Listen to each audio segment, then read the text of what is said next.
One. Here we are. Welcome, everybody. To this, the second episode of the Meta eSports podcast. Everything you need in the world of eSports, brought to you by me, Colin Morris, and my good buddy pal, Michael the K. Kenslow. Michael, how is it going? Dude, in the world of eSports, everything is crazy, and I love it. Regular sports, I'm not going to talk about it right now. We're not here to talk about human sports. Bad day. We're not going to talk about it. We're going to leave that for the Consistently Inconsistent podcast. Plug. Go check it out if you haven't.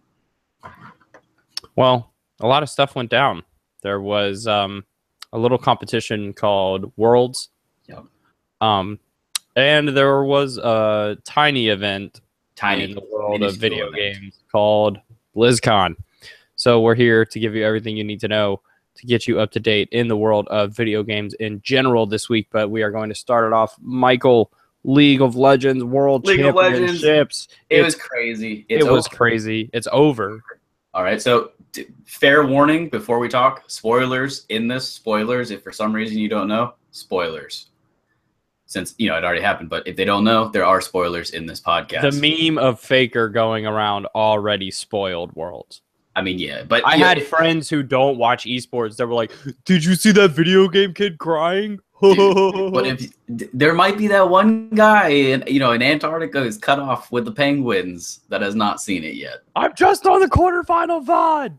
I get home every day and watch one match. See, there's that guy, and this is for that guy. That's what that spoiler alert's for. One guy. Right, sorry, one guy, but into League of Legends. So where we left off last time, we just finished talking about the group stage. The group stage had finished. We were getting into the quarterfinals. So quarterfinals, we have Samsung Galaxy, Longzhu Gaming, SKT. Every single Korean team made it out. We also had two EU teams make it out, Misfits Gaming, which was the biggest surprise going into the quarters. And then Fnatic Gaming made it out of groups in a miraculous way. They won They were like 4-0 on the day after starting 0-3 in groups, and then ended up in the quarterfinals. We had WE and RNG coming out of China, and then Cloud9, the North Americans. We were representing. We had one team in there. We made it. So we did it. We did it, and they did it. So quarterfinals rolling in. We had first game of quarterfinals. We're officially in the knockout stage of this bracket. Longzhu Gaming, Samsung Galaxy. Longzhu Gaming, the Korean 1 seed, Colin, gets 3-0'd by Samsung Galaxy. Never count out the cell phones. Right? Samsung Galaxy, just the Korean 1 seed, many favorites in the tournament. Possibly the best branding in esports at the moment. Yeah. The Longzhu Gaming Dragon Man, that light blue. Oh, no. I meant Samsung. Oh, you meant Samsung. I like the light blue dragon personally. I get reminded every day of Samsung Galaxy on my phone. The Samsung Galaxy, baby. And then next day, we get a 5-game series, SK Telecom versus Misfits Gaming. This series They almost did it. They almost did it. They busted everything out from Fervor Battle in Leona bot lane to just – it was insane. They pulled out Ivern at one point, I believe, in this series. It was nuts. SKT did pull out the victory. Misfits Gaming couldn't pull the upset, but they are legends from this tournament just for that 5-game series with SK2. Moving further along the weekend, we had RNG versus Fnatic. This one was, I don't think it was a clean 3-0. It was either a clean 3-0 or a 3-1. I believe it was 3-1. But it was still pretty dominant performance from RNG, who was the expected favorite of this match. I can't personally remember anything too crazy happening in this series. I also wouldn't remember anything that happened at 6 a.m. in the morning. Yeah, I mean, that's the problem with it being in China. I mean, I guess it's not a problem for them because, they're all watching there. But for us, it's a problem. Then the next series, my personal favorite, was the Cloud9 WE series. Another 5-game series. Cloud9 busted out some crazy picks in this. They played Singe top in this game. They played, what was the other crazy pick? They played a crazy jungler. Oh, and Colin, you got your Star Dragon. I saw that. Jensen played Aurelion Sol in this one. That game, they didn't win that game. It started really well, but they couldn't close that game. I was very sad that it didn't work. Yeah, I mean, it worked, and then they couldn't close. Like the whole purpose was to get that early lead based off his mobility, and they got that, but they couldn't close the game out, sadly. But I mean, this was probably, besides the SKT Misfits series, was probably the most exciting series to watch in terms of the first week. I mean, the crazy picks, just the gameplay in general is insane. Both teams are just team fighting monsters. So all of the team fights were just extended and absurd to watch. It was so much fun. If you have time, go watch that VOD. So then we moved into semifinals, which was 2 weeks ago. Or I guess technically a week ago. Yeah, a week ago, because finals was this weekend. So a week ago. So RNG is up against SK Telecom. We got Chinese favorite team probably right now in the tournament, because it's between them and WE. And then the Korean, arguably right now, the Korean favorites were SK Telecom, since Longshu got knocked out. So you got the two favorites bumping up in the semis. SKT takes down RNG. And then the other side of the bracket, Samsung Galaxy faces Team WE. And I believe it was another clean sweep, to be honest with you. I'm pretty sure it was a 3-0. So Samsung Galaxy just out of nowhere is 3-0ing people after a fairly rocky group stage. 3-0 in the knockout stage 1, 3-0 in knockout stage 2. SKT, I think it was another 5-game series, if I recall correctly.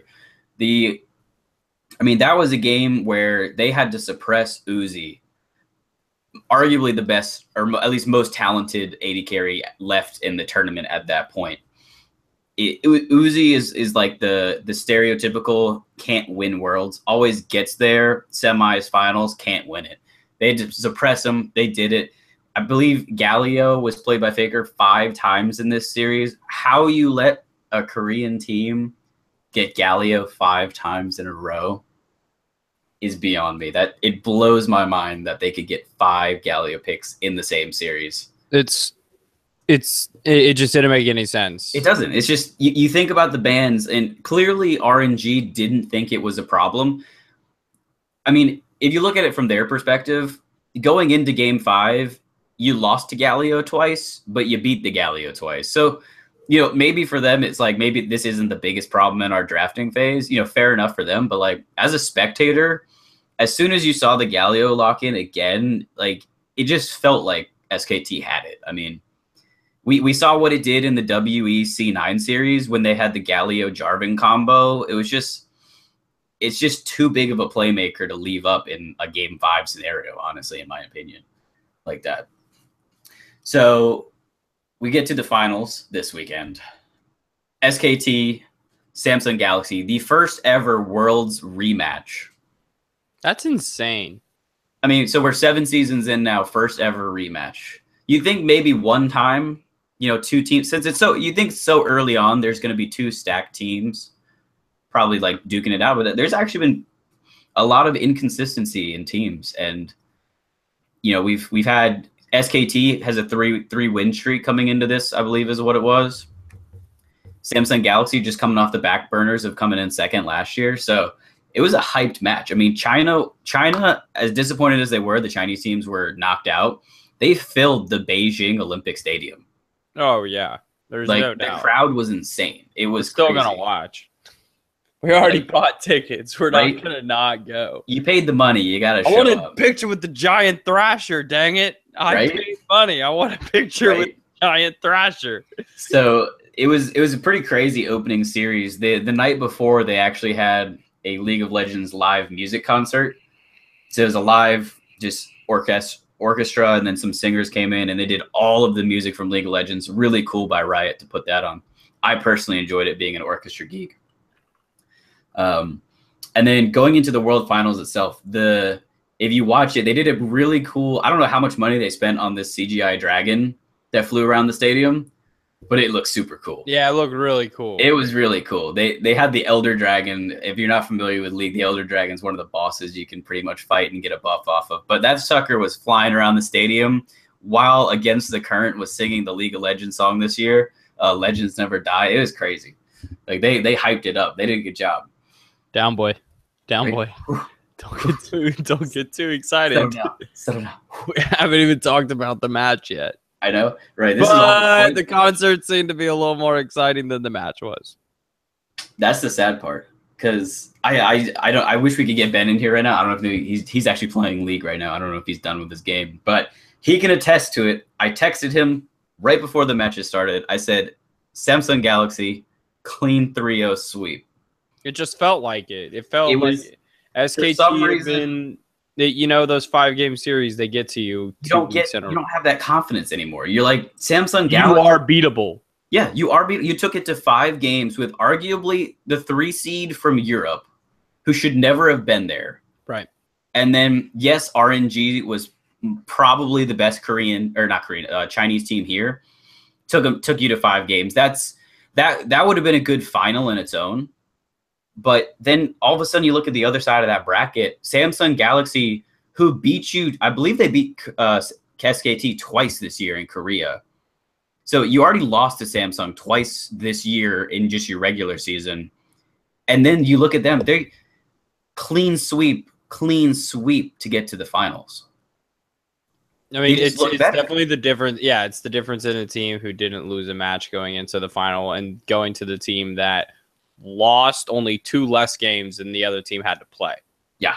Because I feel like for these teams, once you get past group stages, everything kind of behind you erases in your mind because knockouts, semis, finals. And then you're there. Boom, boom, boom. You're focused at that point. And I feel like SKT had that focus in the group stages, and wherever their focus went, Samsung seemed to have found it. Yeah. I mean, you got to think Samsung, they clean sweeped the #1 Korean seed, who was arguably the favorite to win the entire tournament. And then clean sweep the 2 seed. The 2 seed, or no, it was the 3 seed from China, but WE looked really good. Oh, I meant SKT is the 2 seed. Yeah, and then they clean swept the 2 seed. I mean, 3 clean sweeps. There's your spoiler alert. Samsung Galaxy won in a 3-0 clean sweep of SKT. So it's crazy. 9 games, no losses in their run to the final. And the final it was honestly just not that great to watch. It wasn't the best. Yeah, I watched. SKT was not competitive in a single one of those games, in my opinion. I mean, you can argue they tried some crazy picks with Huni was on Yasuo in game 2, which is a really hype pick for Huni. Because, it's technically a counter into Gnar, but they didn't play it right. I mean, you got to get that man ahead, and they never did, and it was just boring to watch. I mean, they did pull out the Leona like Misfits did against them, but they did not execute it to the level that Misfits did against SKT. SKT couldn't pull off the medicine that they ate way back in that series. So it's, like I said, it's just boring to watch. It was a little bit of a letdown. I was glad as Samsung won. Kind of. I mean, I don't know. I wanted SKT to lose because it's 4 years of SKT skins. I don't know. Is that what we need? No, it's not. You need diversity. You want diversity as a fan because it makes it more fun to watch. But then it's the same to everybody else is not diversity, because then when you say, oh, it's just the Koreans won. And yeah. I mean, the Koreans still won. It was an all-Korean final. So. Right. But so what's the one thing you would take away from these worlds? Despite the whole Ardent Center meta, they actually did a good job balancing most of the rest of the game. Overall, this Worlds was more fun to watch. Arguably, top 3 Worlds overall. I mean, granted, there's only been 7, but it was one of the more fun Worlds to watch, purely because of the champion pools that were being picked. I don't know the exact number off the top of my head right now, but there was just an absurdly high number of unique champions picked versus the last 2 Worlds. I love that. I mean, that's what we want. I mean, you think about League of Legends and it has 100, 120, 126 champions in it. You want to be able to see all of those on a level playing field. Yes, there's always going to be ones that are stronger than others and whatnot. That's why the meta exists. But the more even, see what I did there? But the more even that playing field is, the wider the meta is, it makes it more fun as a viewer to watch because you never really know what's coming, which is why the crazy picks later on in the tournament were so fun to watch. That Leona coming out from Misfits. We saw Zac jungle a couple times instead of Sejuani Gragas. I mean, shoot, we saw Nocturne in this tournament.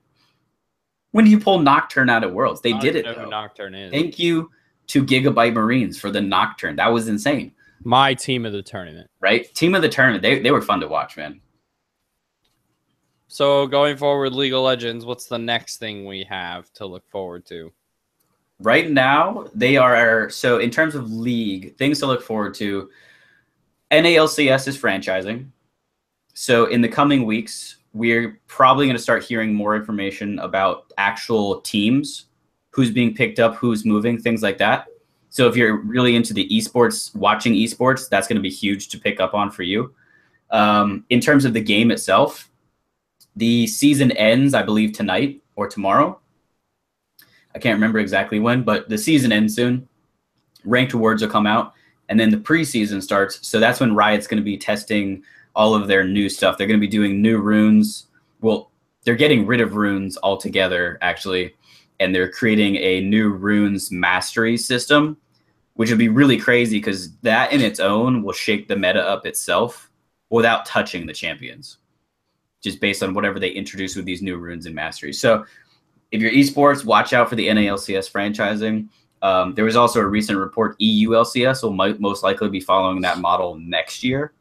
So not this coming season, but the following season. So there's going to be some crazy shakeups in team comps and stuff like that in the coming weeks. I'm looking forward to it. The business side of League just fascinates me beyond. Yeah, it's getting crazy with all the investments coming in. It's getting crazy. Well, League taking a bit of a trip on the back burner for the next couple months. We are officially in the league off season, so we're in the official ramp up though for a bunch of other stuff. The video game world seems to just not stop. And you know what helps it not stop? Blizzard. Let's go. BlizzCon was amazing. I watched a lot of it. It was so much fun. The opening ceremonies had me so hyped. So many cinematics, so many things that were just like Blizzard. Just shelling. I'll give you the money. Just take it from me. You already have taken it. You already have. You're taking my money since I was in middle school. But here's more. Where to start? I mean, running down the top from the top. Let's run down the quick things. Blizzard made StarCraft 2 free to play. That's crazy. So Wings of Liberty, the original set, totally free. If you have Wings of Liberty, and they will give you Heart of the Swarm, the expansion pack, for free. So I now have Heart of the Swarm, the expansion pack. Yay! They also had StarCraft World Championship. No surprise. Korean won that. Event. That game in itself is almost solely a Korean game at the moment. It was. I watched a little bit of it. I still don't get it. I won't ever get it. I won't try to get it. I won't try to talk like I know anything about it. Yeah, it's just Zergs, right? Terran. Yeah. That's about my. I know you need to have a high action per minute. So StarCraft players, there you go. All you'll ever hear from a StarCraft player's keyboard is just constant smashing and clicking. Even if it seems like they're not doing anything with all that smashing and clicking, it means something. And so they rolled through StarCraft, and then no Diablo news really. They just released one new character in Diablo 3, the Necromancer, this past year. And then they should be releasing another one, maybe. But I just want Diablo 4. Just give me Diablo 4. Just move it along. Just give it to me. I'll play it. We'll all play it. We always play it. Diablo 3 is like the highest selling PC game of all time. Like, give it to us. But the meat to this BlizzCon sandwich starts with my favorite game, Hearthstone. Used to be called Heroes of Warcraft, no longer needs the Warcraft title. Announces its new expansion, Kobolds and Catacombs. Kobolds and Catacombs, the new expansion.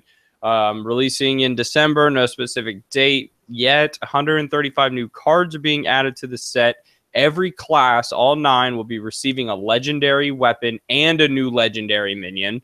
So 2 legendary cards. At the beginning of the expansion, you will get one of those weapons for free. You will open it, and I assume, I don't know if it's just going to be random. You play through something. And then they also announced a new PvE mode, Dungeon Runs. So this is definitely where the big news is, because Hearthstone has had a problem lately where if you don't play on the ladder, the only place for you to go play is the arena, or to go back and play through some other old content, because if you're a new player, jumping onto the ladder can be a bit jarring. When getting on the ladder of Hearthstone, you're kind of at a disadvantage if you don't have the cards you need right then. Like if the other guy just has better cards than you, 98% of the time you're going to lose. Yeah. So dungeon runs are here to provide a less intimidating format for players to go in without needing any cards, and where you can go in and actually get new cards through this game mode. So you're going to go through, start out with 10 cards per 9 classes, and with every class, you're going to be able to run through these dungeons. And through every level, you get more cards to add to your deck. So you get to the top, you get more prizes, more cards, and then once you beat it, you go on to the next hero. And so they will officially earn rewards from dungeons. It won't just be kind of like a it won't be for fun thing. Right, yeah. Okay. There are rewards to reap. So you can do this and grind and get stuff for it. Okay, that's good. I like that. So it gives you a second-ish PvE mode and a second limited format. And by limited, I mean Blizzard providing you with the cards, like Arena, where you build the deck. And this mode will also be the same, where they won't be using cards from your collection, which is good for players who don't have the cards that they need to compete on ladder, and players who are just bored of Arena. But Arena has been pretty fun lately. They just did the Hollow's End event, where they actually mixed up the classes, and you got to pick a class and then a different hero power, and you got to pick and draft cards from 2 different classes. That's cool. Yeah, that was fun. So you could do like a mage with the hunter hero power, and you could have mage and hunter cards and other stuff. So that was fun. But Hearthstone looking to maybe appeal more to the casual fans, and Ben Brode, the lead game designer for Hearthstone, said this is probably going to be the most important BlizzCon for Hearthstone that they've had yet. And it's kind of hard to tell at first, but looking like that might be the case. Yep. I think this is a true statement with that. I mean, just from my experience with Hearthstone, it is hard to get in as a new player. So that was the one thing they really did need to add, was something for new players to be able to grind. Because like you said, the ladder, if you just jump right into it and you don't have the cards you need, it's gruesome. Yep. Well, they're looking to make it a little bit easier on us. Or not me. They're not tailored to me. I have the cards that I need. But we'll see. All right. Should we go old school or bring in the new school next? Dude, I'm having a hankering for some ice cream. For some ice cream? For some ice cream. You know what flavor I'm looking for too, Colin? Oh, I know what flavor you're looking for. You know what flavor I'm looking for? We're going to talk for a few hours, not hours, just a couple of minutes, about the World of Warcraft. It's trying to bring us back. It's trying. It's pulling real hard right now, and it's working. It's pulling me right now. I want to play. Right. I'm getting sucked into the screen. I'm sitting back here, like holding on to the chair, like you can't get me right now, Blizzard. You can't do it. But here's what they did. Before they dropped the big news of the day, they said, "Oh yeah, by the way, we're working on classic servers."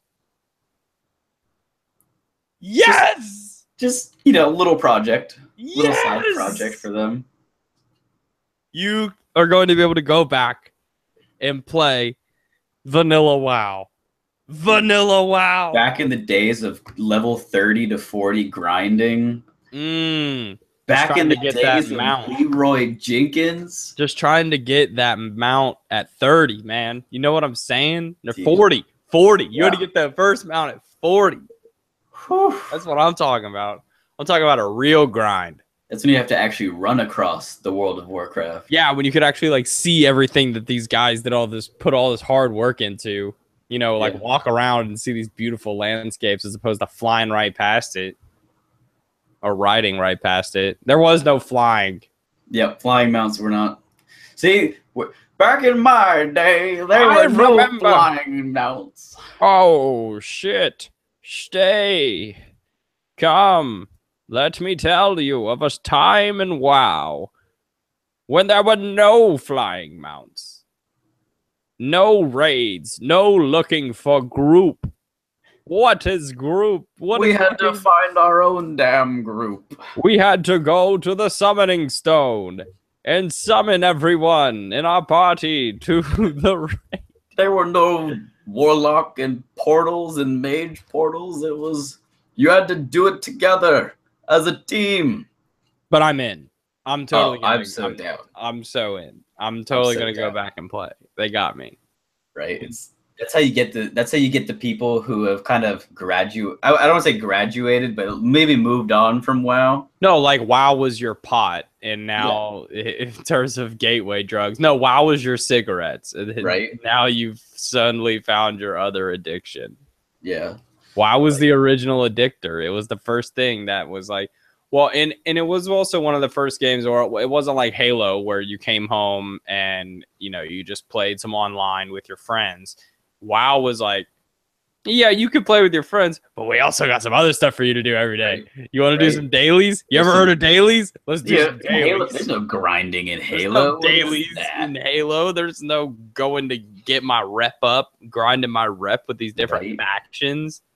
Right? It's like WoW's got the PvP, but it's got the PvE. It's got everything. I mean, it was the first game you come home and you progress to a certain point last night and you're like, dang, I gotta keep grinding so I can get my gear, man. Well, they also had a bigger announcement than that. And that would be the announcement of a new expansion. World of Warcraft. The battle for Azeroth. They're taking us back to the roots of what this game is about. The fact that the Horde coming in from a distant land to Azeroth, staking claim, and remember why we are here in the first place. For the Horde! For the Horde! We are Pro Horde podcast. Everything here, Pro Horde, all the time. Pro Horde, baby. Get out of here. Who wants to be a human? You are a human. Play something different. Be creative. Exactly. You can be a human all the time. Right? It's like you're human 24/7. Branch out a little bit. Damn. I'm a Tauren Death Knight. Do I look like a Tauren Death Knight? No, because it's a video game and I want to be a big, tall cow man.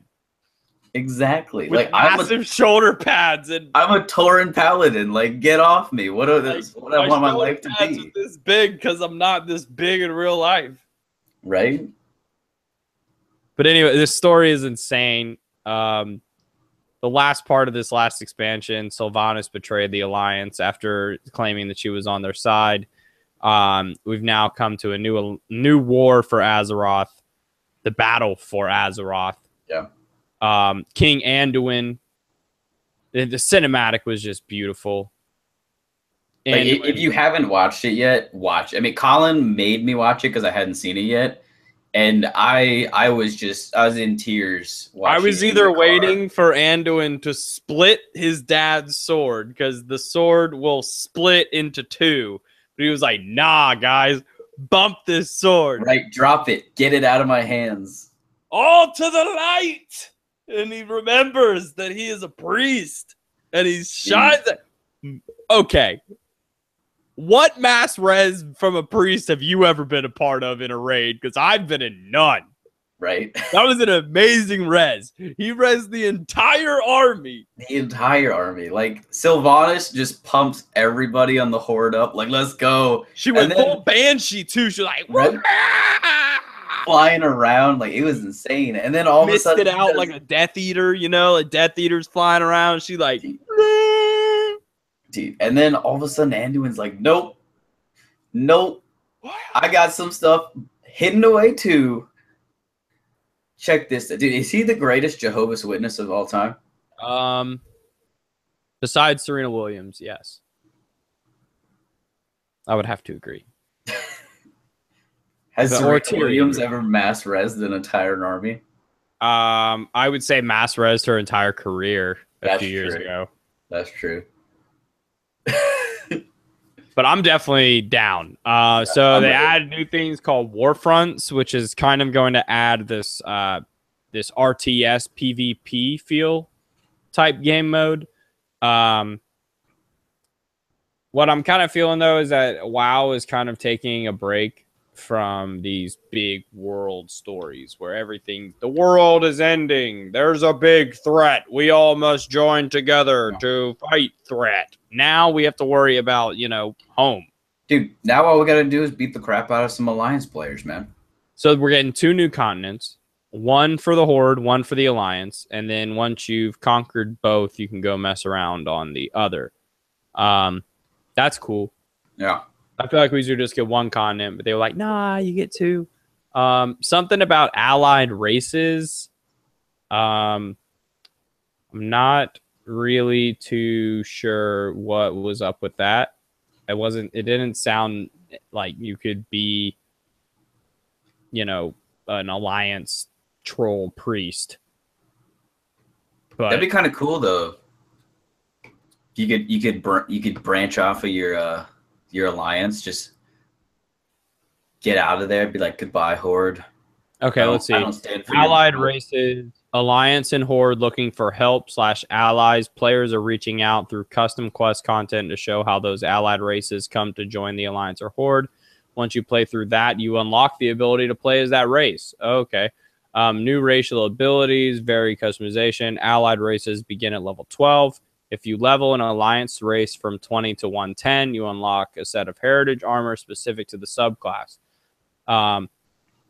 6 allied races at launch. Horde get the Nightborn, the High Mountain Tauren, and Zandalari Trolls. The Alliance get Void Elves, Lightforged Draenei, and Dark Iron Dwarves. So these seem to be like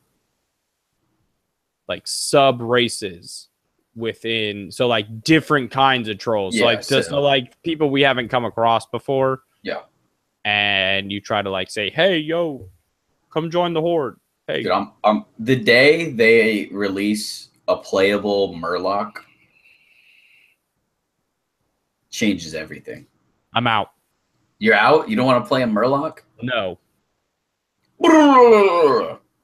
You know what Murlocs are really meant for in the World of Warcraft, and we don't talk about it? Eating. Dude, it's probably Murlocs are food. You're hungry. Yep. You've been swimming for hours. And all of a sudden you come upon a Murloc. I'm going to eat that Murloc.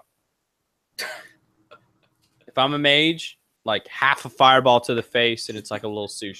Nice little sear on the outside. Yeah, we'd call it a wow roll. A wow roll. A wow roll. It would have a little salmon on the top, and then tempura Murloc on the inside. Well, we now know who the official moneymaker for Blizzard is, because no other brand for Blizzard allowed Blizzard to build an arena. You know what did? Overwatch. Overwatch has this entire arena built at BlizzCon, this beautiful stage, 30,000 people arena, and they had the thing packed. Overwatch took over BlizzCon, was the highlight of BlizzCon, in my opinion. No matter all this WoW stuff that's coming out, they cannot stop the monstrosity. And by monstrosity, I mean just huge, monstrous, beastliest, huge freight train coming for your wildness. That is Overwatch. New hero announced, Moira. New, who's a healer, who's, if you're a PC player, her left click is a healing ray and her right click is a damage ray.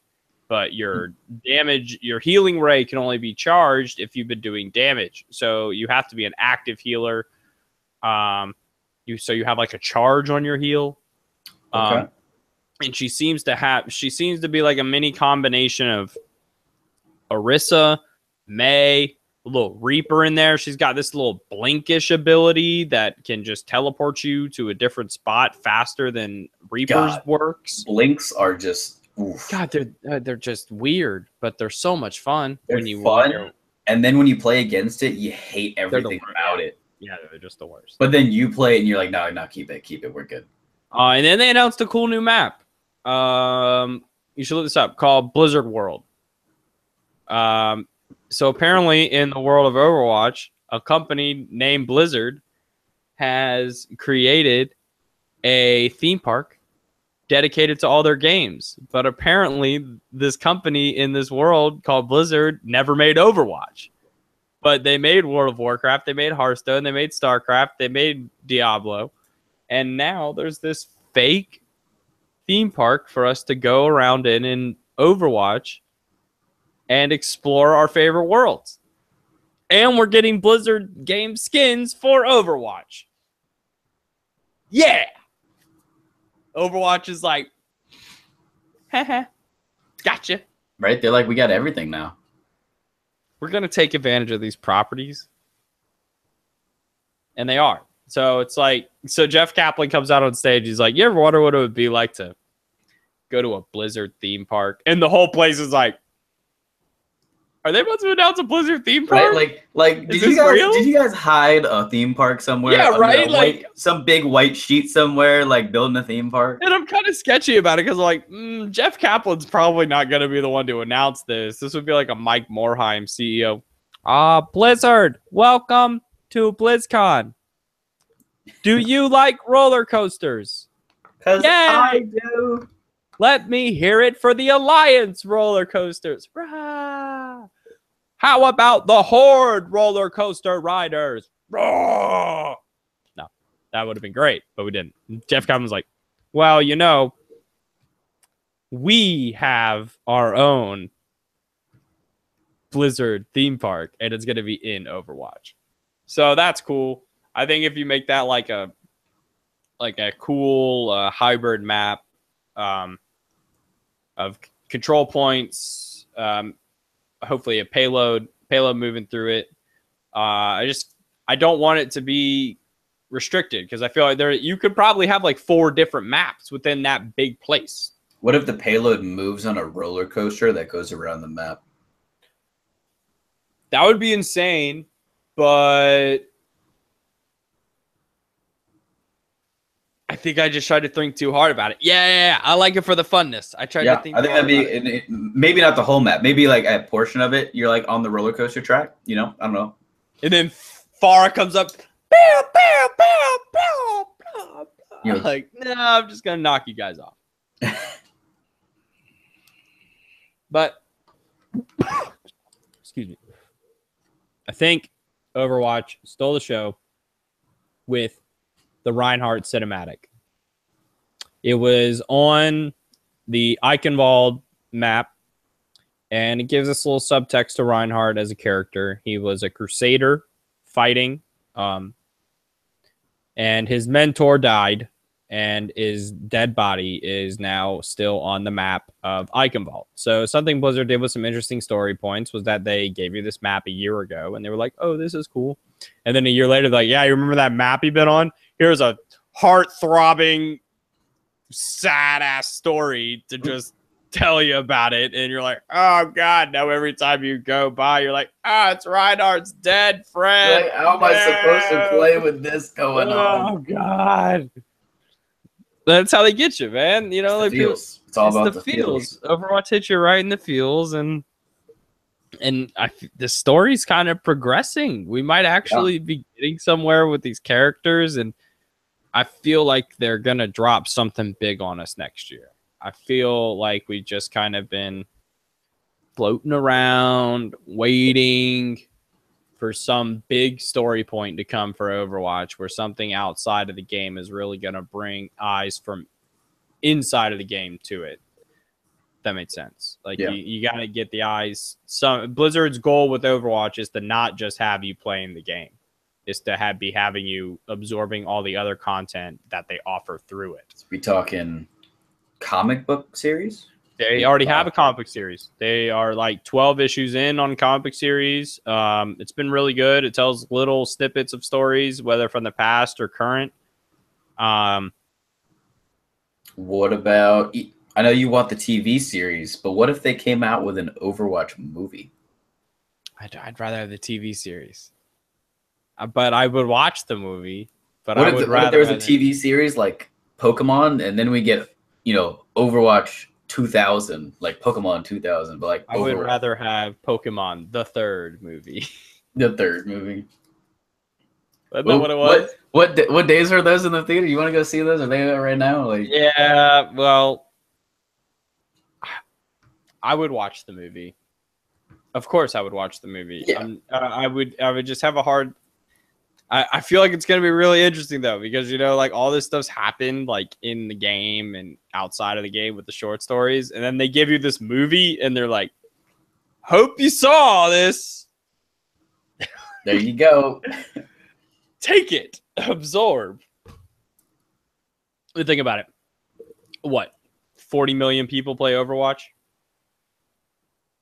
Something like that. 40 million. Yeah. So that's, what is it now? How much is it for a ticket to the movies? Let's just say average at 15. Average at $15.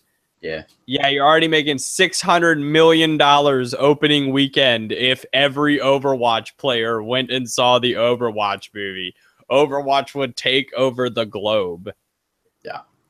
Like I know the Warcraft movie didn't do so hot, but it would have to be animated. There's no way I'd watch a live action. No, I would not want a live action. Because the animation's so good. Yeah, that's what I'm saying. Like those little cinematics are so well put together. Like I want that kind of content. Pixar level quality. It's unreal. Like they just have those guys in house. Are you kidding me? But this is an esports podcast. There was some Overwatch esports this weekend. A little tournament called the Overwatch World Cup. World Cup was in full effect. South Korea won over France in the final match.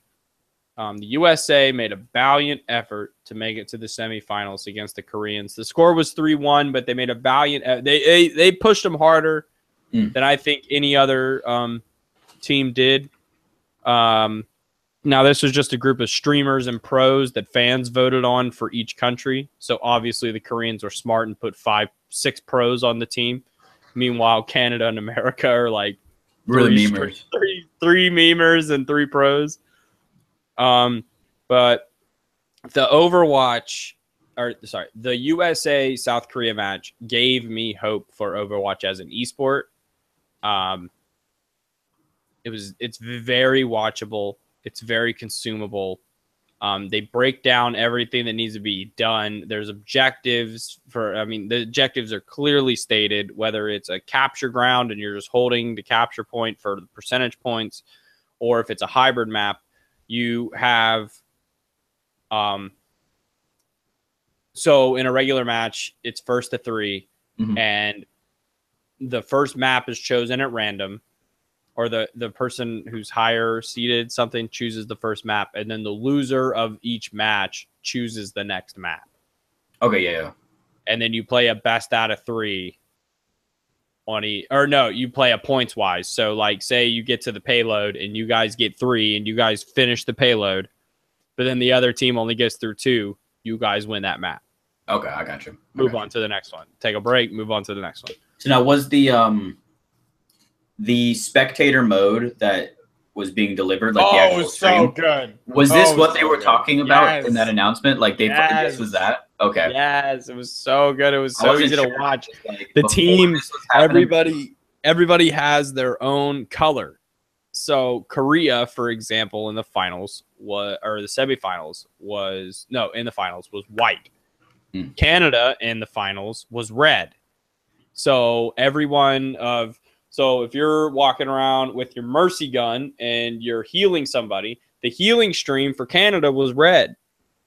And you can see that. Like it's clearly red. Their uniforms are red, so it's not like everybody's got random skins going on and everything.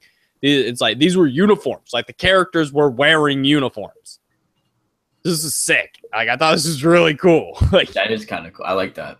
Like, Junkrat is shooting his gun, and whenever the gun flap flips up, the flap says Canada on it, and it just flapped it up. That's little details right like, there. It's little right? things like that that I'm like, things. oh, that's yeah, cool. that's going to be sick. And then my American brain is like, shit, I can already see a Coke logo on that. Like, capitalism. Let's go. You know? Brand it all.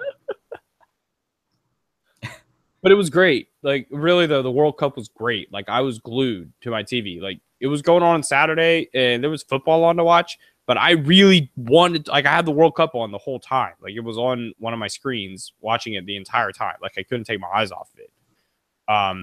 Even though it meant nothing. Like, these aren't teams. But the one thing that came out of this World Cup, and if you haven't watched this, you have to. It's the Flower highlights for South Korea. This kid Flower looks like the Korean Harry Potter, and this kid is the most savage Overwatch player I've ever seen.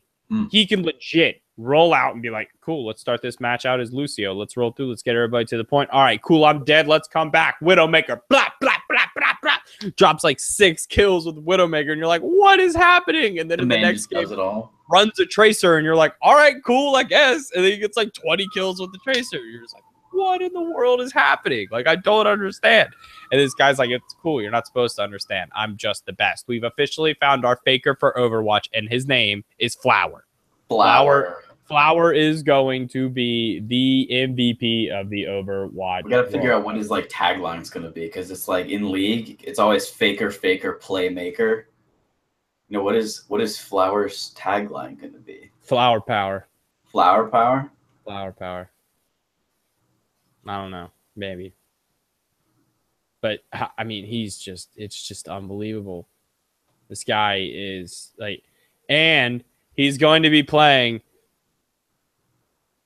for the New York Excelsior. NYC shelling out some money. Getting the best player in Overwatch.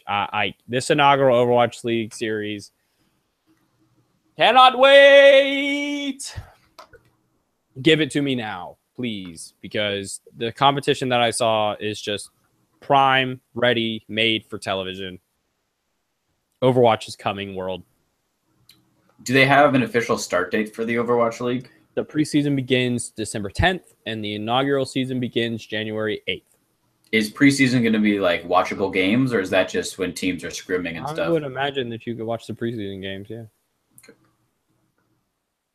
Yeah, it's Overwatch all the time now. You're just going to get it all the time. In your face. I mean, it's going to be Bud Light commercials. I hope, maybe. So, BlizzCon was just a lot to take in. Heroes of the Storm got some news. They're putting Hanzo and Alex Straza in. So, Hanzo is basically just Hanzo from Overwatch, poking, dragon, poking, dragon. And then Alex Straza is literally a dragon from literally a dragon, and will heal. So, big healing dragon. Which, from what I've heard from Heroes players, Chromie is also a character and is also a dragon, but never turns into a dragon. So, finally got you your dragon, all you Heroes players. Michael, that was BlizzCon 2017. What out of that jumps out to you? Anything that you're looking forward to playing more than any of the others? Personally, the vanilla WoW is dope for me. I love that. That is just gonna break. It's like for RuneScape players when they came out the updated RuneScape and they could finally go back to the old style of RuneScape. It was like huge for them. It's going to be like that, but for WoW players. We can go back to our roots, do what we used to do best. But beyond that, it's like I got to watch the Overwatch you were talking about, like basically that fan voted tournament. I got to watch that because if the production quality is as good as you're hyping it to be, I'm so ready to watch. Yeah, we're gonna watch a match, or like I'm gonna share you a video and we're gonna sit here and watch it after this. Like, it's so good. I can't even, like, It was so well done. The only thing that really pissed me off was the one guy who was the head, who was like the head host, who they came to every time. And I like about League that they switch them in and out, and they were kind of doing that with Overwatch too. Like they're kind of feeling their pace out. Yeah. But the one guy, like they just had one sponsor for the whole thing, and they had one thing he had to plug, and it was the T-Mobile MVP, and they messed it up. And like really, you had Flower one job. They had Flower, and the people who were counting votes, like the initial like hashtag Flower in like the Twitch chat or whatever, they forgot that the E in his name is a 3. Oh, so there were like all of these lost votes, and this guy, Exquisite for Canada, I could be wrong, but that sounds right to me, won the MVP vote. And it could just be because we were in America and NA. But Flower definitely should have won that MVP vote, because he had a Genji kill. That was one of the sickest things I have ever seen in Overwatch. He's just running around, Genji, slices through a team. So does his little dash through the team, flips around, goes Dragon Blade, kills the whole team. Like, you're just like, what is happening? Like, all of a sudden, everybody's gone. And Flower just kind of stood there and, like, looked out at the beyond. And was just kind of soaked it in for a second on camera. He's like, yeah, I know. It was a kid coming into his own, and I think that's what Overwatch needs, is a couple names to come out. I think you need names in this league to be like, oh, I need to watch him. Yeah, get the fans hyped up about an individual player. Yeah. Somebody they can come and watch every week. Yeah, well, that kind of does it for the BlizzCon recap, the Worlds recap. Esports is going to kind of take a little bit of a break, but if anything big like this, like the NA, LCS franchising, and Overwatch League news coming up, we're going to be busy watching all of that. So we'll be getting back together for stuff like that. Yeah. But big competitions done. It's time to take a esports break, watch some real sports. Watch some real sports, baby. We're getting not hockey's real, back. Physical sports. Physical sports. Is it my physical bad. Challenge? Physical challenge. You gotta be buff. That'll do it for this second episode of the meta. A little shorter than usual. Trying to keep these shows concise. Not 3 hours like the first 3 hours. But Michael, it's always a pleasure. Always. Where can people find the chunkiest of tacos? On pretty much all of the social media at Chunky Taco, capital C, capital T, no spaces. And I've been your host, Colin Morris. Find me at _C Morris on all the things. And find us on the Consistently Inconsistent Sports podcast, coming back this week for everything you need in the NFL, the NHL, the major leagues of everything. Coming at you consistently and consistently whenever we feel like it, because that's how we roll. This has been the Consistently Inconsistent Boys. Peace. See ya. Thanks for tuning in. Good night.